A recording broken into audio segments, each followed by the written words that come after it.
오늘 우리가 함께 묵상할 말씀은 다니엘서 1장 1절에서 9절까지 말씀입니다. 다니엘서 1장 1절에서 9절의 말씀을 읽고 오늘 또 저희에게 주신 하나님의 은혜를 함께 나누도록 하겠습니다.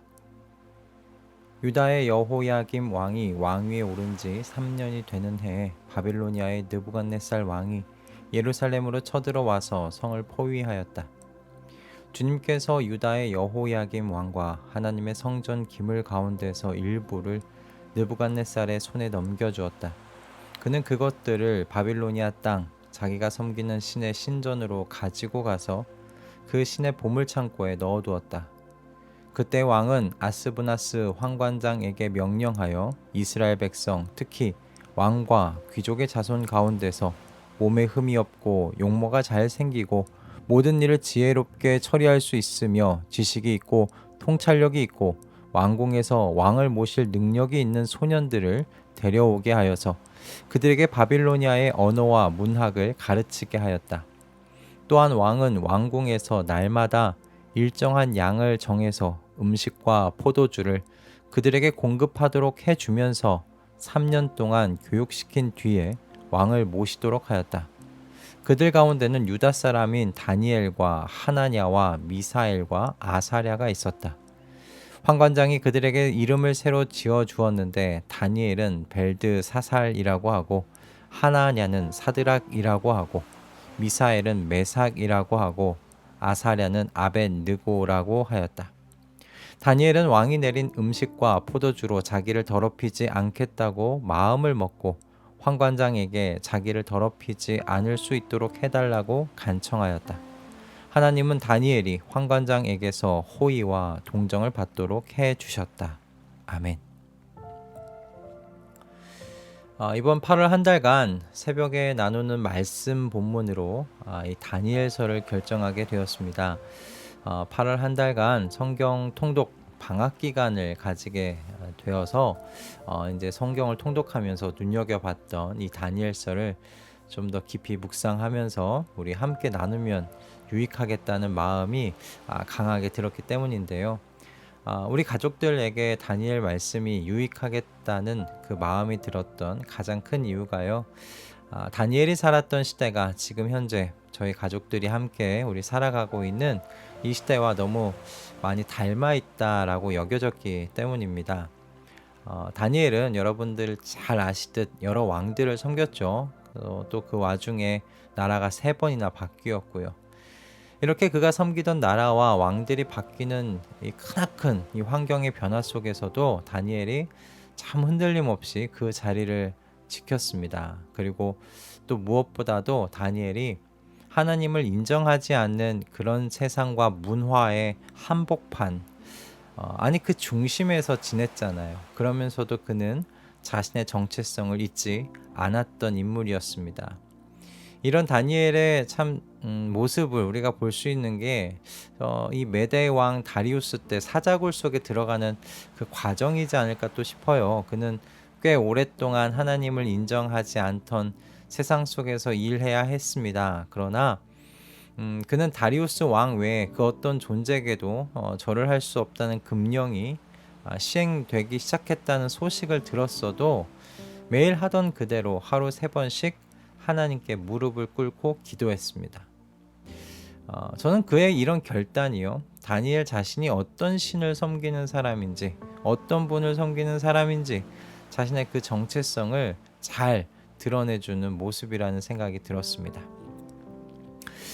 저는 오늘날 이 하나님뿐만 아니라 교회 공동체를 향한 인식이 땅에 떨어진 지금 이런 시대의 한 복판에 살아가야 하는 그리스도인들에게 다니엘은 우리가 귀하게 묵상해야 하는 성경의 참 인물이 아닐까라고 생각이 들었고요. 그래서 8월 한 달간 이 다니엘서를 통해서 이 시대 속에서 우리는 어떻게 살아가야 하는지, 어떤 신앙의 태도를 견지해야 하는지를 좀 생각해 가 보고자 합니다. 오늘 우리가 먼저 생각했으면 그래서 하는 것은 다니엘이 어떻게 꾸준하게 이런 세상 속에서 자신의 정체성을 잊지 않고 지키면서 그 세상 속에서 일하면서 살아갈 수 있었을까 하는 것입니다. 그리스도인들이 공통적으로 고백하는 것은 세상 속에서 일하고 또 그 속에서 살아가다 보면 그리스도인이라는 정체성을 지키며 또 살기가 쉽지 않다는 고백이에요. 그리스도인으로서 살아가려고 하면 여러 페널티를 감수해야 한다는 말씀도 있었고, 또 그래서 많은 분들이 회사 안에서 이 그리스도인이라는 것을 감추고 세상과 좀 비슷한 모습으로 어울려 살아간다는 그런 고백들, 그런 이야기들을 듣고는 합니다. 근데 사실 이런 경우가 그리 멀리 가보지 않아도 되지요. 우리나라의 이 현실에서는 이 중고등부 사역만 해봐도, 중고등부 교회 안에 중고등부만 봐도 이런 경우를 1년에 4번 이상은 경험하게 됩니다. 매 학기 중간, 기말, 그리고 중간중간에 있는 모의고사 시험 기간 등을 보면 학원을 가야 해서 예배에 나오지 않는 경우가 정말 태반입니다. 그리고 고3이 되면 부족한 과목의 대비반이 이 예배 시간에 겹치게 되면 예배를 포기하고 학원을 보내는 경우를 정말 비일비재하게 접하게 되지요. 그렇게 학원을 보내시는 분들이 대부분 교회 집사님, 권사님들이시더라고요. 제가 전도사로 처음 사역했을 때 얼마나 충격을 받았는지 모릅니다. 교회에서 여러 가지 일들로 섬기셨던, 정말 열심히 섬기셨던 집사님께서 오늘날 전화 주셔서 이러저러한 사정으로 지금 다음 주부터 예배 우리 딸이 못 나가게 되었다. 그런 이야기를 제가 듣게 되었을 때 참 제가 잠시 멍해 있었던 저를 지금도 기억을 하게 되는데요. 여러분, 언제든 그리스도인으로서의 정체성은 타협될 수 있고 타협해도 괜찮은 것쯤으로 생각하는 경향이 팽배한 것은 아닌지 좀 진지하게 생각해 봐야 할 때가 아닌가 싶습니다. 그리고 우리는 그래서 이 지점에서 다니엘을 좀 바라보게 되는 것인데요. 다니엘은 유다의 여호야김 3년째 느부갓네살 왕에 의해서 바벨론으로 포로로 끌려가게 되죠. 그리고 그곳에서 그는 이 바벨론의 그 문화 동화 정책 가운데 놓이게 됩니다. 저희 나라의 경우로 생각해 보자면 그 일본 강점기 때 창씨 개명과 같은 경우를 생각하시면 될 것 같아요. 일본 말을 배우고 일본 이름으로 바꾸고 그렇게 일본의 문화 속에서 대한의 사람이라는 그 정체성을 지워가게 되는 거죠. 다니엘도 바벨론 안에서 이름을 바꿨어요. 그리고 왕궁에서 3년 동안 교육을 받았죠. 그렇게 바벨론의 문화 속에서 바벨론의 왕을 섬기는 리더십으로 교육을 받습니다. 이와 같은 다니엘의 상황을 보면요, 그가 자신의 정체성을 지키는 것 쉽지 않았다는 것을 우리 충분히 생각해 볼 수 있을 것 같아요. 어찌 보면 세상적으로는요, 그는 같이 포로로 끌려왔던 동족들 중에서 얻기 힘든 굉장히 좋은 기회를 얻은 셈이기도 합니다. 그렇게 바라보고 해석할 수도 있죠. 그러나 이 다니엘은 하나님 나라의 백성이라는 정체성을 타협할 수 있는 그 자리에서요, 타협하지 않았어요. 그럼 어떻게 타협하지 않을 수 있었을까? 첫 번째는 다니엘이요, 스스로 결단을 내렸습니다. 전 이게 굉장히 중요한 것 같아요. 8절의 말씀입니다. 다니엘은 왕이 내린 음식과 포도주로 자기를 더럽히지 않겠다고 마음을 먹고 환관장에게 자기를 더럽히지 않을 수 있도록 해달라고 간청하였다. 다니엘이 왕이 내린 음식과 포도주를 먹지 않은 이유에 대해 여러 가능성들이 있어요. 그렇게 이야기하는 것들이 많은데 전통적으로는 이 음식과 포도주가 제사에 쓰여진 것들이기 때문에 먹지 않았다고 이야기하는데요. 저는 이 이유가 지금에 와서 그리 설득력 있어 보이진 않습니다. 그보다는 저는 다니엘과 세 친구들이요, 스스로 기준을 세우고요, 결단을 했다고 보는 것이 더 맞지 않나 싶습니다. 여러분, 중요한 것은 하나님께서 저와 여러분에게 주신 자유의지를 통해서 스스로 결단을 내리는 거예요. 하나님을 부인하고 하나님에 대하여 부정적인 말과 시선을 보내는 세상 속에서 그리스도인이라는 정체성을 숨기지 않겠다는 그 결단입니다. 하나님께서 이끄시는 대로 이끌려가며 살아가는 삶의 태도 필요하고 중요한 태도입니다. 그러나 여러분, 세상 속에서 우리가 살아가다 보면요, 그리스도인으로서 내가 살겠다는, 우리가 먼저 하나님이 이끄시는 것보다 먼저 결단해야 하는 태도를 가져야 할 필요가 있을 때가 있습니다. 지금 다니엘과 세 친구들처럼 말이죠. 여러분, 이들이 누가 시켜서 자기를 더럽히지 않겠다고 마음을 먹은 게 아니잖아요. 그들이 스스로 그렇게 한 것입니다. 저는 우리에게 이 점이 굉장히 필요하다고 생각합니다. 스스로 결단을 해야 합니다. 스스로 마음을 먹어야 합니다. 그리고 저는 이 다니엘과 세 친구들이 이렇게 스스로 결단을 내릴 수 있었던, 마음을 먹을 수 있었던 중요한 믿음의 요소가 있었다고 생각해요.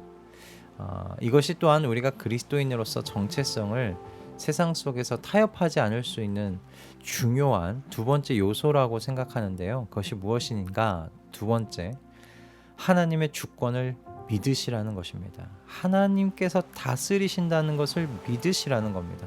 그 렌즈로 세상을 바라보고 해석하시라는 것입니다. 여러분, 이 믿음의 시선은 다니엘서를 읽고 해석하는데 매우 중요한 렌즈입니다. 그리고 오늘 본문에서도 이 점을 굉장히 강조하고 있어요. 다니엘이 바벨론으로 포로로 잡혀가게 된 것이요, 느부갓네살의 군세가 강력했기 때문이 아닙니다. 성경이 우리에게 이야기해주고 있는 것은 주님께서 성전 기물과 이들을 느부갓네살 왕의 손에 넘겨주셨기 때문이라는 거예요. 주님께서 넘겨주지 않으셨으면 이런 일이 일어나지 않았다는 말씀입니다. 그리고 9절의 말씀을 보면 음식과 포도주 대신에 채소와 물을 주어 먹을 수 있도록 황관장에게 호의와 동정을 받을 수 있도록 하신 분도 하나님이시라고 말씀하고 계세요. 그럼 그뿐입니까? 다니엘과 세 친구들이 지식을 얻고 문학과 학문에 능통하게 된 것 또한 누구 때문이신가? 하나님 때문이라고 17절의 말씀에서 이야기하고 있어요. 즉 무슨 이야기예요? 세상의 역사와 그리고 주변의 모든 상황을 다스리시는 분이 하나님이시라고 다니엘서는 1장에서부터요 하나님의 사람들에게 선포하고 있다는 것입니다. 세상의 중심에서 일하고 이제 살아가셔야 하는 우리 가족 여러분, 그리스도인으로서의 정체성을 타협하지 마실 수 있기를 기도하시면서 이 한날을 시작하실 수 있기를 바랍니다. 여러분, 그러기 위해서는 마음 먹고 결단하셔야 됩니다. 결단을 하셔야 됩니다. 그리스도인으로서 정체성을 드러내며 산다는 게 쉬운 일이 아닙니다. 그러니 매일매일 우리 결단하면서 세상 속으로 나아가야 됩니다. 그리고 눈을 들어서 하나님께서 다스리고 계시다는 것을 바라볼 수 있게 해달라고 하나님께 기도하셔야 돼요. 이 렌즈로 하나님께서 세상을 다스리고 계시다는 이 믿음의 렌즈로 우리 주변의 상황을 해석할 수 있는 능력을 달라고 기도하면서 나가야 됩니다. 여러분, 세상의 역사와 상황은 하나님께서 다스리십니다. 하나님의 통치를 벗어나는 것은 없습니다. 다니엘을 바벨론으로 보내신 것도, 그곳에서 호의와 동정을 받게 하신 것도, 그와 세 친구들에게 지식과 지혜를 주신 것도 다 하나님이셨습니다. 하나님의 주권을 굳게 믿으심으로 더욱 마음을 먹고 결단하셔서 세상의 중심에서, 세상의 한복판에서 그리스도인으로서 하나님의 그 살아계심과 함께하심을 나타내시는 저와 우리 모든 가족분들 되시기를 주님의 이름으로 축복합니다. 기도하겠습니다. 주님, 저희가 살아가는 이 세상이 하나님을 믿는 이 신앙에 호의적이지 않습니다. 적대적일 때가 많습니다. 그래서 그리스도인으로서 정체성을 드러내는 것은 고사하고 숨기고 타협하고 싶은 유혹을 강하게 받을 때가 많습니다. 주님, 이런 저희를 불쌍히 여겨주시고 다니엘과 같이 마음으로 굳게 결단할 수 있도록 도와주시옵소서. 그와 같이 하나님께서 세상을 다스리고 계시다는 믿음의 눈을 주셔서 우리의 상황을 이 믿음의 눈으로 바라보고 해석할 수 있도록 인도하여 주시옵소서. 그래서 우리의 마음을 결단하는데 용기를 얻을 수 있도록 은혜 주시옵소서. 예수 그리스도의 이름으로 기도드립니다. 아멘.